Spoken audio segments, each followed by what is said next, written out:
Good day, future LPTs. My name is Kevin Ingles, a PTLED third-year student, and today we're going to talk about the common LET questions that talks about literacy and 21st century learning. So without any further ado, let's begin.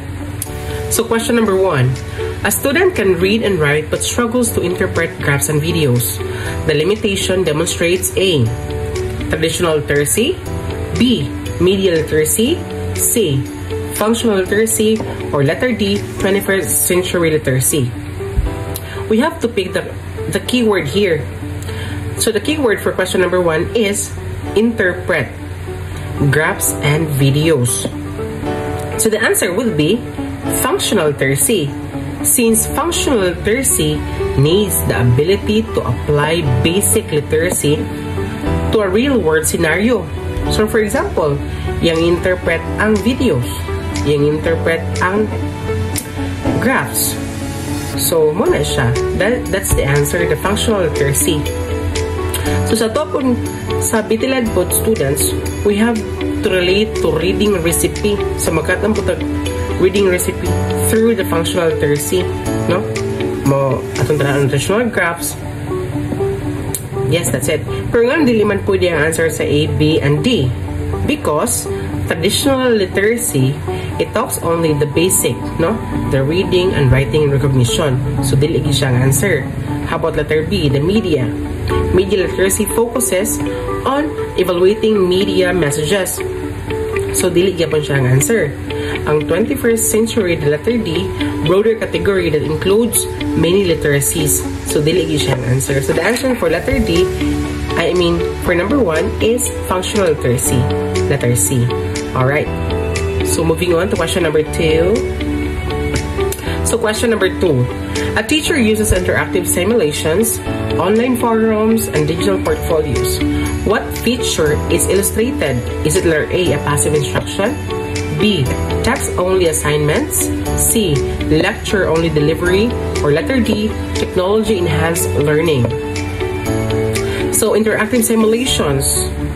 So, what would be the possible answer? Very good. It is letter D, technology-enhanced learning, because it uses the digital tool to engage and to extend learning, no? So, that's the answer, letter D. Pero nga nung dili man ang A, B, or C, it is because ang letter A, ang passive instruction, it implies no student engagement, no? So, dili siya interactive, right? So, how about the text only? So, ang text only, it excludes, so walay giapil ang multimedia tools. So, that's why dili siya pwede mahimong answer. Next is we have the lecture only. Ang lecture only is one-way teaching, not interactive. So, mohog siya og teacher-centered. So, dili po siya engaging at the same time. Right? So, alright. So, moving on to question number 3. You want your student to explore a topic beyond what was taught. What's the best way to develop initiative? Is it letter A, let them research real examples? B, give them summarized notes? C, stop them from exploring more? Or letter D, allow only group activities? So, the keyword here is to explore. So, how can the student explore? So the answer would be letter A. Let them research real-world examples. Kaya naman, it promotes independence, curiosity, and of course, initiative. So that's why letter A is the answer. So how about B, C, and D? Letter B, give them summarized notes. Ano man yung summarized notes? It encourages passivity and memorization, which is wrong siya.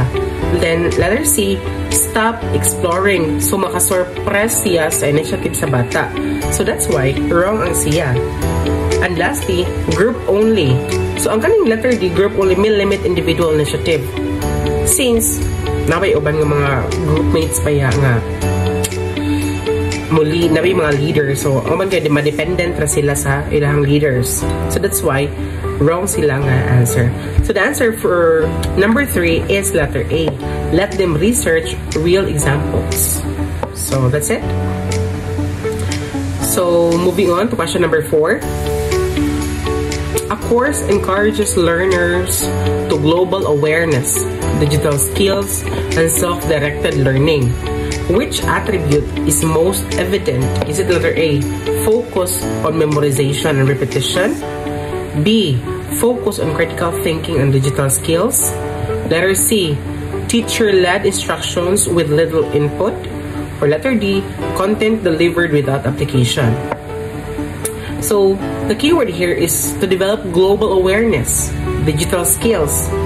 So the answer would be letter B, focus on critical thinking and digital skills, since the descriptor match sa 21st century, the learner-centered competencies. So the answer is letter B. Pero nga nung dili man po yung A, C, o D, it is because ang letter A is for memorization. It is opposite of the critical applied learning. So, sayop siya nga answer. So, letter C, teacher-led. It contradicts self-directed learning. So, mahog siya ang opposite pod. So, sayop siya nga answer. Letter D, without application. It ignores practical digital skills use. So, mong sayop siya nga answer gihapon. So, that's why ang answer to number 4 is letter B, focus on critical thinking and digital skills. So that's it. Moving on to the last number 5. During a group project on climate change, students focus on local impacts and ignore international consequences. Your best response is to A, grade the students using only local content. B, ask the student to include global perspectives. Letter C, suggest the students copy examples from textbooks. Or letter D, stop activity and focus on local content. So what would be the possible answer? So the answer for number 5 is letter B. Ask the students to include global perspectives. Ano man? It encourages the broader understanding and critical thinking. And of course, as a student, you also need to gyapon siyang i-relate sa itong SDGs, no? Sa impact sa SDGs na to. So that's why, ang answer sa number 5 is letter B. Ask the students to include global perspectives. So, ganun din naman pwede ang letter A, C, or D. Ang letter A is grade local only. So, ang iyang rewards limited ang iyang scope. Next is we have the copy examples. Letter C, it discourages original analysis. So, sayop siya. Ang letter D na po, stop the activity and focus on local content, is ma-remove niya ang learning opportunity sa mga bata. So, that's why, wrong siya nga answer. So, ang answer sa number 5 is, ask the student to include global perspectives. So, that's it. For today, I hope you learned something on my discussion. And this is Kevin Ingles, Petalid 3rd year. Padayon, future LPTs. Good luck!